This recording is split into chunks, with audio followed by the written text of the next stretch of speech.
અળવીના પાનના વઘારેલા કે તળેલા પાત્રા, રસ પાત્રા કે પછી તુરિયા પાત્રાનું શાક ખાઈને થાકી ગયા.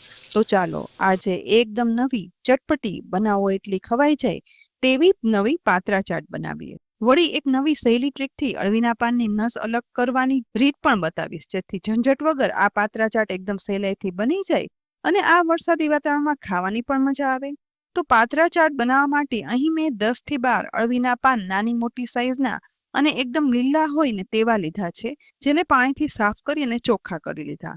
અળવીના પાનની કોઈ પણ વાનગી બનાવવી હોય ને ત્યારે સૌથી મગજમારી વાળું કામ છે આ પાનની દરેક મોટી નસ છે ને તે અલગ કરવાનું. તો આજે તે કાઢવાની સરળ રીત બતાવું. અહીં અળવીનું એક પાન લઈ ચપ્પુના બદલે આ રીતે કાતર વડે વચ્ચે રહેલી મોટી નસ છે ને તેની આસપાસથી પાન કટ કરી લેવાનું છે. નસની બંને બાજુથી પાનના ટુકડા કરતા વચ્ચેથી મોટી નસ છે ને તે સહેલાઈથી અલગ થઈ જશે, જેથી આ નસ અલગ કરવાની ઝંઝટ નહીં રહે અને એકદમ સહેલું. અહીં આ રીતે 2 થી 3 જ મિનિટમાં મેં બધા પાનની નસ અલગ કરી લીધી છે અને પાનના 2 ટુકડા થયા છે તેને અલગ અલગ કાઢી લેવાના.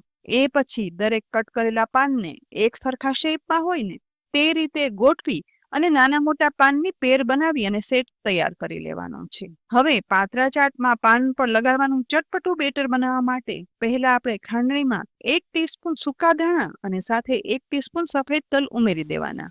દસ્તા વડે બધું અધકચરું વાટી લેવાનું છે. જુઓ, લગભગ અડધી જ મિનિટમાં આવું અધકચરું વટાઈ જાય ને એ પછી એક મોટા બોલમાં 1 કપ ચાળેલો બેસન ઉમેરશું. સાથે 1/4 કપ ચોખાનો લોટ ઉમેરવાનો, જેથી પાત્રા ચાટના આ પાત્રા છે ને તે એકદમ ક્રિસ્પી બને. તેમાં વાટેલો મસાલો પણ ઉમેરવાનો છે અને એ પછી હવે 1 ટીસ્પૂન આદુ લીલા મરચાની પેસ્ટ અથવા તો તીખાશ પસંદ હોય ને તે પ્રમાણે ઉમેરવાની.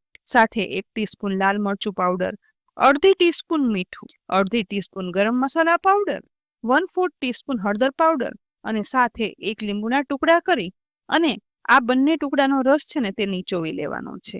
હવે 1 ટીસ્પૂન તેલ ઉમેરવાનું અને સાથે 1 કપ પાણી લઈ જોઈએ એ પ્રમાણે પાણી ઉમેરતું જવાનું અને વિસ્કરથી વિસ્ક કરી લમ્સ વગરનું આ બેટર તૈયાર કરવાનું. આ બેટરની કન્સિસ્ટન્સી છે ને તે આ પાન ઉપર લગાવી શકાય ને તેવી મીડિયમ રાખવાની છે. અહીં બધું મિક્સ કરતા લમ્સ વગરનું મિશ્રણ તૈયાર થઈ જાય ને તેના માટે મને અડધા કપ જેટલું પાણી જ જોયું છે. તેના ઉપરથી ખ્યાલ આવી જશે તો હવે પાત્રા ચાટ બનાવવાની શરૂઆત કરવા માટે અહીં અડધું કરેલું અળવીનું પાન છે ને તે પાટલા ઉપર કે આ રીતે ચોપડ સ્ટેન્ડ પર રાખી દેવાનું. એ પછી બનાવેલું બેસનનું બેટર છે ને તે થોડું હાથમાં લઈ આ રીતે પાન પર લગાવી અને સ્પ્રેડ કરવાનું છે. અહીં ધ્યાન એ રાખવાનું કે નોર્મલ પાત્રા બનાવીએ ને તેના જેટલું આ બેસનનું બેટર ના લગાવતા તેના કરતા આ બેટર ફક્ત પાનને સહેજ એવું કવર કરે ને તેવું આછું પડ થાય ને એટલું જ લગાવવાનું. બસ એક પાન પર લગાવાઈ જાય ને એટલે તેના ઉપર એ શેપનો બીજા પાનનો ટુકડો ગોઠવી દેવાનો અને એ પછી તેના ઉપર થોડું એવું બેટર લઈ આખા પાન ઉપર એ જ રીતે લગાવી દેવાનું. અહીં આ રીતે 2 થી 3 જ પાનના ટુકડા એક ઉપર એક ગોઠવી અને બેટર લગાવવાનું છે. વધારે પાન નહીં લેવાના. બસ આમ પણ પાન અડધા જ છે અને આ રીતે અહીં 2 પાન પર બેટર લગાવ્યા પછી હવે પાનની કોઈ પણ એક સાઈડ લઈ અને ત્યાંથી રોલ વાળવાની શરૂઆત કરવાની. અહીં આ રોલ છે ને તે એકદમ ટાઈટ ગોળ વાળવાનું છે, જેથી પાનના મેક્સિમમ લેયર બનશે અને પાત્રા ચાટમાં તેના લેયર પણ એકદમ સરસ દેખાશે. બસ આ રીતે આખો રોલ વળી જાય ને એ પછી ચપ્પુ લેવાનું અને 1 સેન્ટીમીટરના અંતરથી આ ટુકડા કરવાના છે. અહીં આ વાળેલા રોલને બાફ્યા વગર કાચા જ ટુકડા કરવાના, કારણ કે આપણે અહીં આજે પાત્રા ચાટ બનાવી. અને આ ટુકડા પણ જુઓ, વધારે પોળા ના કરતા 1 સેન્ટીમીટરથી પણ ઓછા પોળા રાખવાના, જેથી પરફેક્ટ પાત્રા ચાટના લેયર બની અને તૈયાર થાય. બસ એક જ રોલમાંથી આ રીતે ગોળ ગોળ ટુકડા કર્યા પછી બનેલા ટુકડાને હાથમાં લઈ અને વચ્ચેની સાઈડથી સહેજ પ્રેસ કરવાના અને આ રીતે ધીમે ધીમે કોન જેવો શેપ આપવાનો, જેથી દરેક ટુકડામાંથી બનતી પાત્રા ચાટ છે ને તે એકદમ સરસ અને અલગ શેપની લાગશે અને દરેક લેયર છે ને તે પણ અલગ દેખાશે. આ કોન શેપ આપેલા પાત્રા ચાટના આ ટુકડાને હવે આ રીતે ડીશમાં ગોઠવી દેવાનો. અહીં ધીરે ધીરે કરી મેં બધા પાનમાં બેસનનું બેટર લગાવી વાળી અને ટુકડા કરી આ રીતે કોન શેપ આપી અને તૈયાર કરી લીધા છે.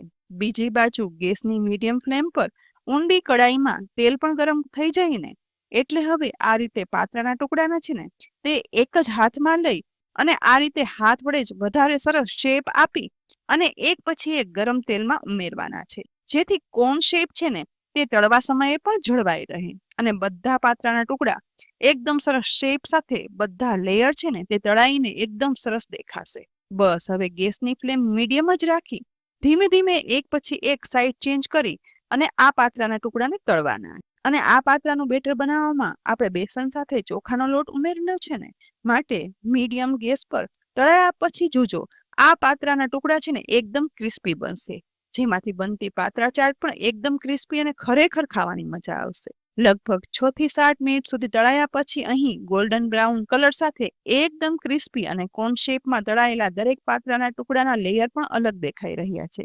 તો આવા પાત્રાના ટુકડા તળાઈ જાય ને એટલે તેલમાંથી એકદમ સરસ રીતે નિતારી લેવાના અને તેને બહાર કાઢી લે. અને હવે ડીશમાં આ પાત્રાના તળાયેલા ટુકડા ઉમેરતા જ જુઓ સરસ શેપ સાથે તેનો અવાજ પણ કેટલો બધો ક્રિસ્પી આવી રહ્યો છે, જેના પરથી ખબર પડશે કે આ પાત્રા કેટલા તળાઈ અને ક્રિસ્પી બને છે. અહીં આ જ રીતે બધા પાત્રાના ટુકડાને મેં તળી અને તૈયાર કરી લીધા.